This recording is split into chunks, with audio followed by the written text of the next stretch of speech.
Three,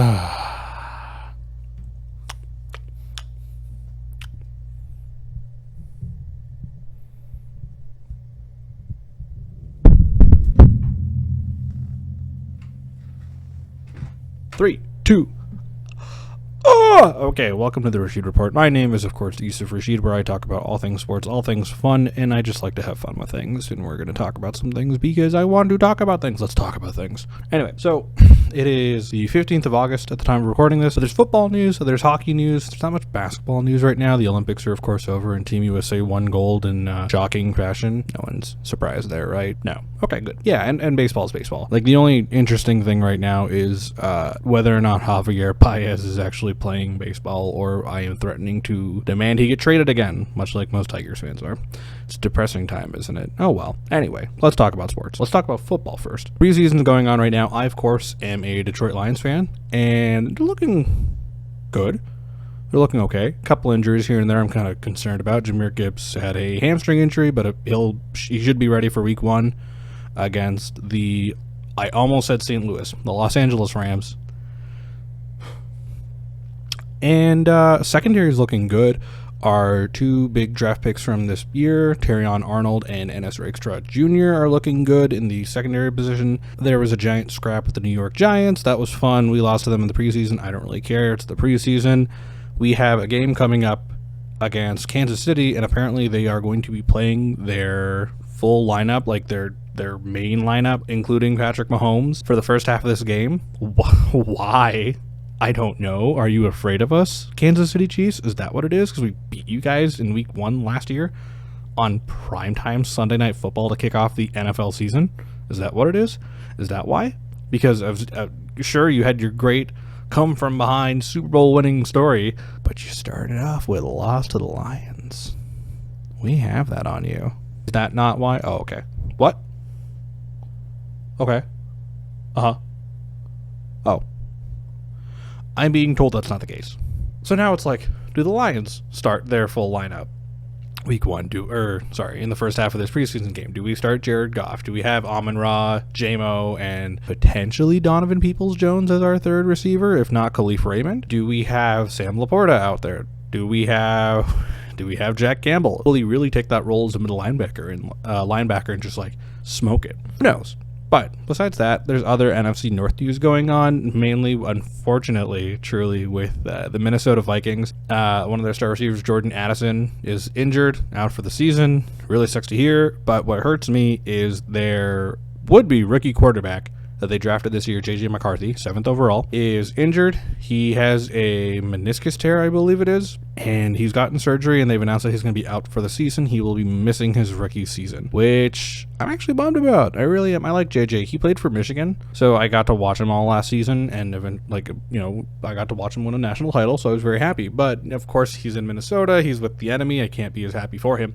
All that being said, it really sucks as a rookie if you have to miss your rookie season, because there's so much that can happen there, and also just for development reasons, that's kind of the best time to shake everything off.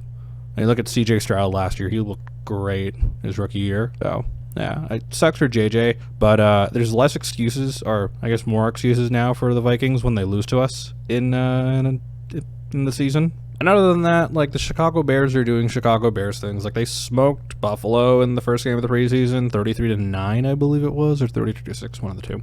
And Caleb Williams does look good. I'm starting to like him. I think it's still obviously early to say he's going to be the best quarterback in the North, let alone, like, one of the best quarterbacks ever. You know what I mean? Like, honestly, like, I don't hate Caleb Williams. I just don't like the Bears. All it is. And yeah, like, they have a good receiving core now. They got Rome Odunze for him in the draft as well. They got Keenan Allen. They have DJ Moore at running back, I think, right? Yeah, like, they're fine. Hell, what's Justin Jefferson doing? He's going to be catching passes from Sam Darnold? No, you signed your contract, but you could come to Detroit. No, it's too much money. It's too much money. I like Jay Jettis, but not that much. We have a better receiver one. Just saying. That's going to haunt me later, isn't it? Oh, God. But anyway, so yeah, the preseason is going on right now, and I have my hopes. I might do a Lions prediction sometime soon, because the season starts, like, a lot sooner than I think it does. You know, it is the 15th of August, as I said earlier, and the first game of the season is at least for the Lions, it's the 8th of September.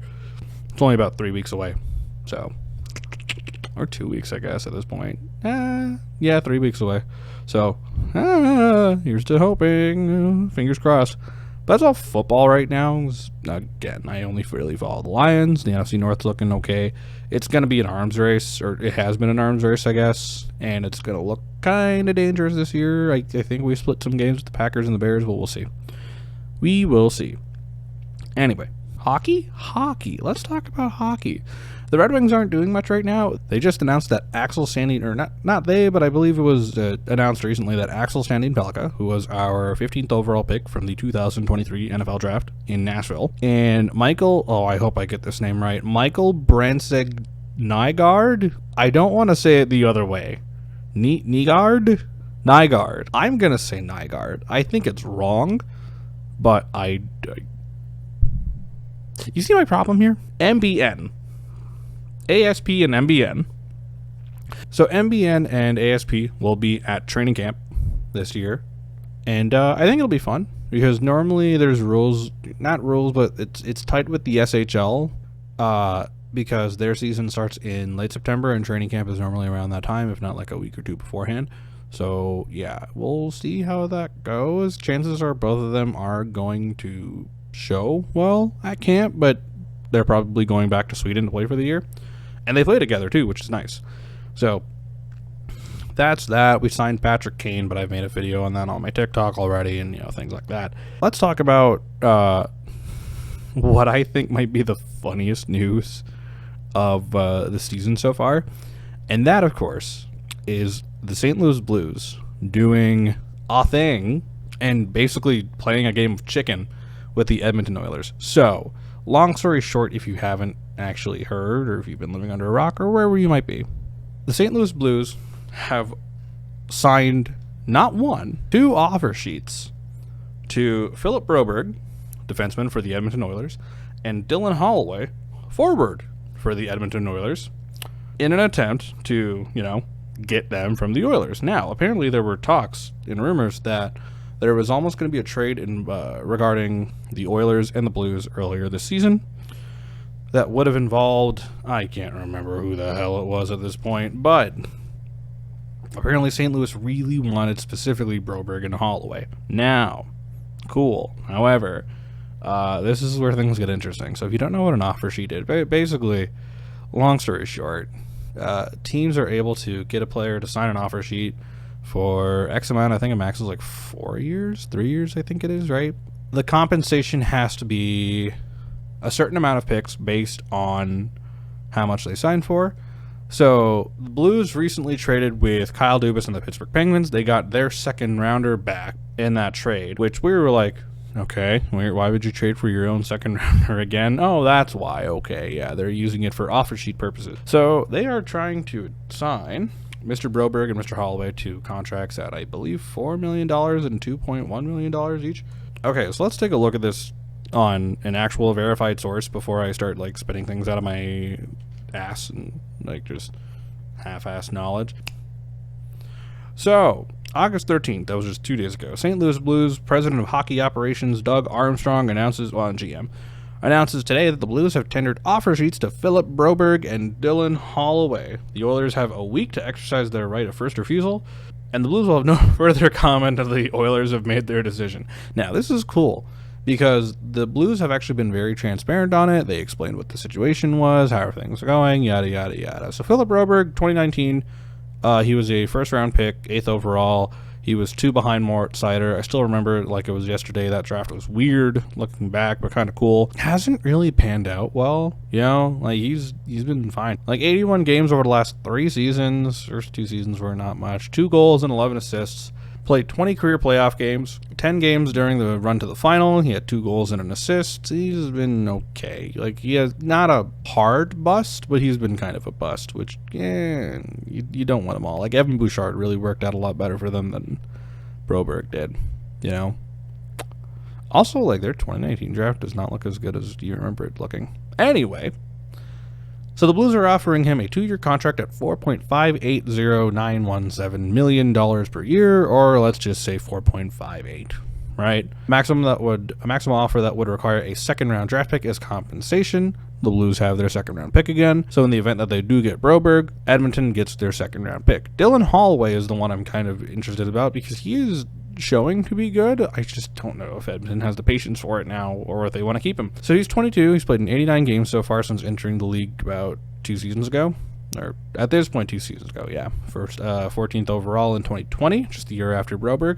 9 goals, 9 assists during 2 seasons, and has played 26 playoff games, including 25 en route to the Stanley Cup Final, 5 goals, 2 assists. Dylan Holloway's offer is 2 years at $2.29 million a year, which would require a third-round draft pick as compensation. Now, the picks are there for the Blues to, shoo out. And of course, they actually do specify to satisfy the required compensation. Should Edmonton choose to decline their right of first refusal, the Blues have completed a trade with Pittsburgh to reacquire their second-round pick, and Pittsburgh's 5th. The Penguins will receive St. Louis' second-round pick in 2026, and Ottawa's 25 in their third-rounder in 25. So, what does this mean? Well, this is a game of chicken. This is just a fucking game of chicken at this point, right? The idea is very simple. You kind of have to... If you're the Edmonton Oilers, if you are Stan Bowman, if you're Stan Bowman, he's a nasty taste in my mouth saying his name. If you're that guy, you kind of have to decide whether or not you're going to refuse to sign or going to choose to sign him. You could refuse to, and if you do, you are giving up Broberg and potentially Holloway, one or the other, or possibly both, and getting picks in return. And the Oilers are kind of in a tight situation. This is why I say it's a game of chicken.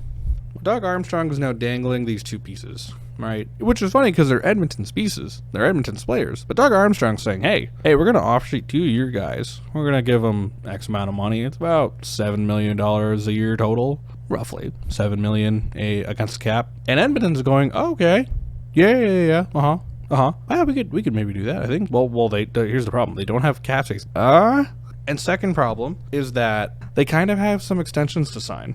You know what sucks is I just remembered that Cap Friendly's gone, and now I'm really sad. So we're going to have to go to Puckpedia. Let's go to Puckpedia. Ready, 3, 2, 1. So, the Edmonton Oilers, their current cap space, they are, as projected cap, negative $7,225,000.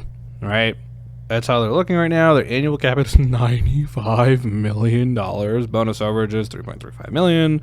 God. Yeah, they're a lot over the cap, like a little heavy. So, like, what do you do, right? Holloway has the offer sheet. I don't think he's taken it yet, but this is now a matter of, will they take him? Won't they take him? So, accurate. A kick in the head. Yeah, accurate. Anyway, so long story short, you look at Edmonton's current cap space, and you're like, oh, okay, this is not horrible, right? Like, this can't be that bad. And then you realize, like, here's our cap projections for the next couple of years. 88. The cap's supposed to be 88 million this year, and it's going to be for a little bit until it goes up.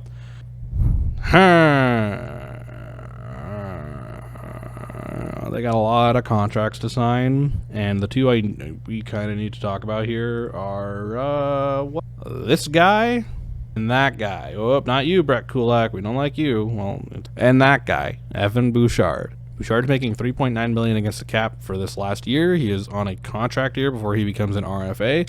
He needs an extension. This is kind of going to be your number 1 guy moving forward. No offense to the other guy they have that's making $9.25 million a year, which is insane. Why did you pay Darnell Nurse that much? I digress. So, you've got your problems there. You've got Evan Bouchard, who needs a new contract, 3.9. He's, honestly, I have him at like a $7 million, like $7.5 million guy. You can get him for a steal, right? Like, you don't have to go 8 mil, 9 mil. He's good, but he's not like $10 million good. You know what I mean? Like, the Edmonton Oilers should not overpay Evan Bouchard. They should figure out a way to get him to agree to a contract that will fit their cap and fit long-term plans. And the problem with a lot of their long-term plans is next year's a do-or-die year for them. So you have Evan Bouchard, who needs a new contract, right? Dios Ekholm's going to be coming up in 2 years. Philip Broberg. But if Philip Broberg goes to St. Louis, they don't have to worry about that anymore. Then, Leon Draisaitl. He's 28 this year.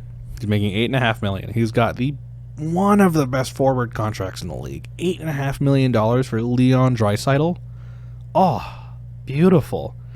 But he's a UFA next year. So you got to get this extension done.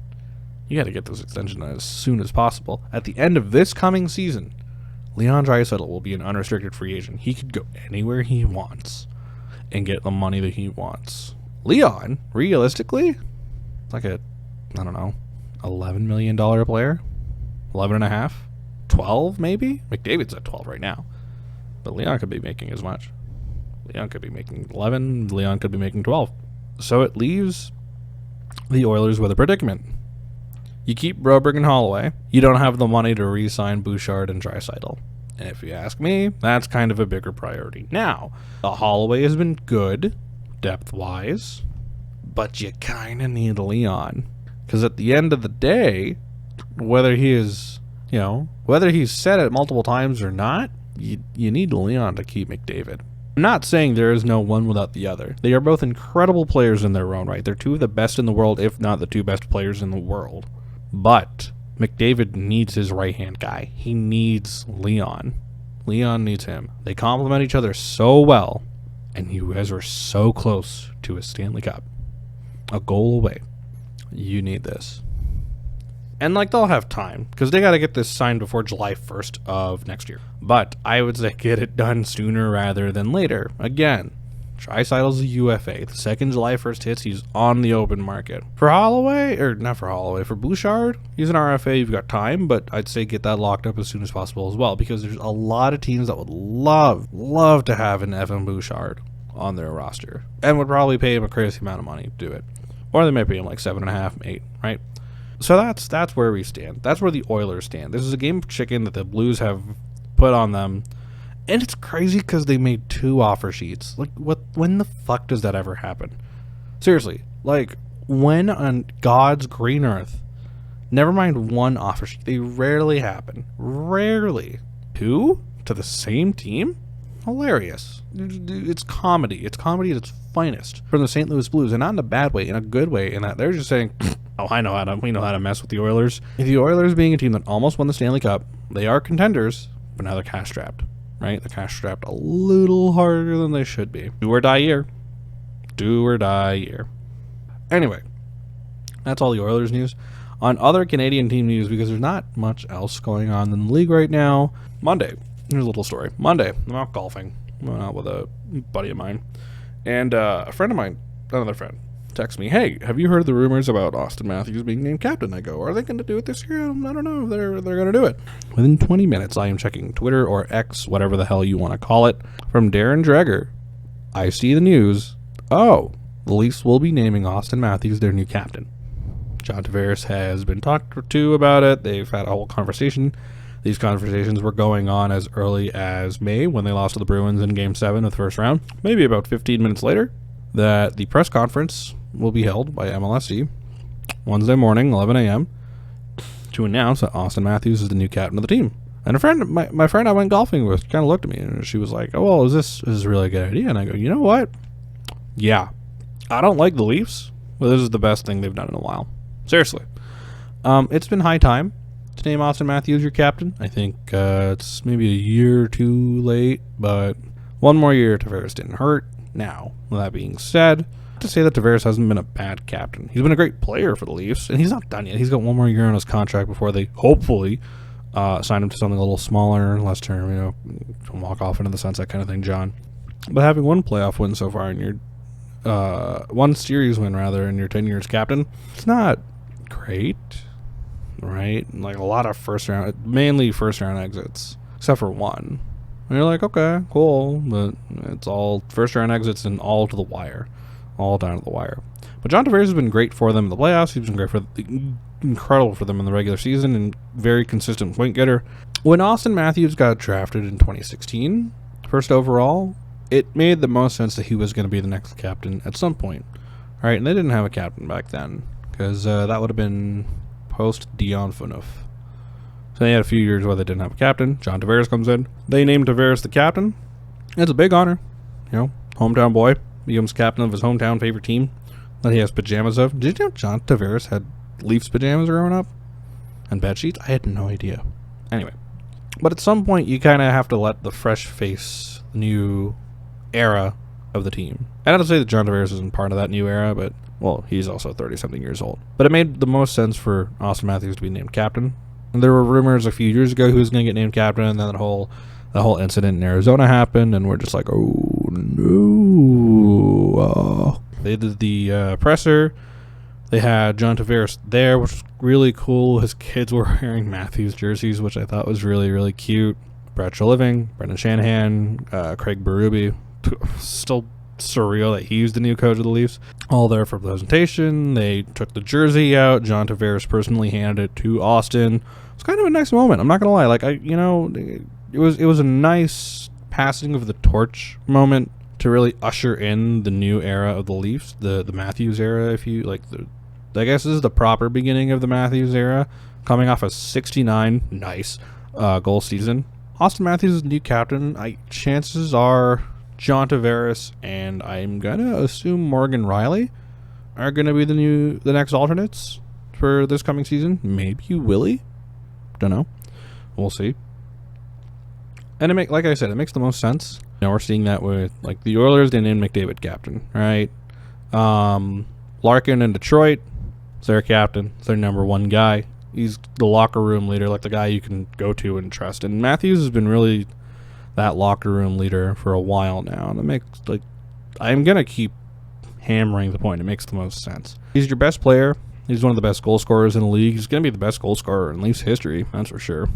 And he's kind of been the face of the team for a while now. When people think of the Toronto Maple Leafs, you think of Auston Matthews. He, I believe, has the most jersey sales. Everyone knows his name. He's got the celebrity bit to him, kind of, because he's homies with Justin Bieber and shit like that, It had to be done, right?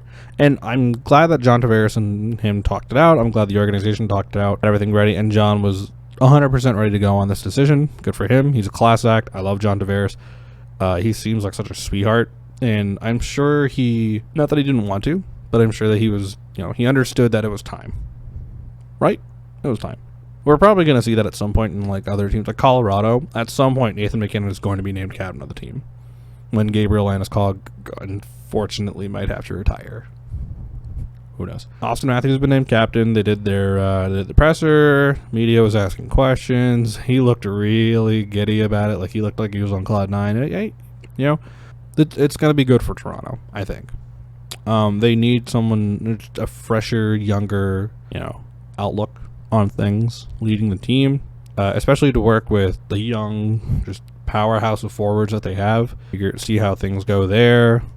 I'm curious to see how they function with Craig Berube. Not so much has to do with captaincy, but how Craig Berube handles things and how they work with Craig. And yeah, like being the captain of your team is essentially being like an ambassador of your team, right? Kind of is. You're out there doing press, like all hockey players do, though. You're out doing events and shit like that, and you've got the C on your chest. That's a big deal. It's a really big deal. Congrats to Auston, now captain of the Toronto Maple Leafs. He'll probably hold that thing for his entire career, however long he ends up playing, probably like 15 years or something. He's already on year, what, 8? Is he already on year 8? Year 9? 8, right? Yeah, wow. Hey, good for you, man. Good for you. But yeah, besides that, though, Auston Matthews is captain. The Blues are playing chicken with the Oilers. And the Vikings are all hurt in football. I think that's everything for today, as far as news goes. This has been Rashid Report. My name is Yusuf Rashid. And I will see you when the football season starts. Worked out all the details yet, but I'm going to be trying something new going forward, something I haven't done before. But it's exciting to think about it, and I've been working on it, getting ready. Much like fan reactions on YouTube, especially of like one of the guys who's one of my heroes, Steve Dangle, and LFR, at least fans reactions. It's an LFR of my own Lions fan reactions. I'm going to be doing reactions for every Lions game from the regular season, and hopefully in the Super Bowl. But I'm excited. I'll be doing some things occasionally for the Red Wings, mainly through a blog I do called The Rashid Report as well, which is where I get the name from. But yeah, look out for Lions videos because I'm so excited. I'm also excited for hockey. I need hockey to start. I'm so bored. Anyway, this has been the Rashid Report. My name is Yusuf Rashid, and I will see you soon. Goodbye.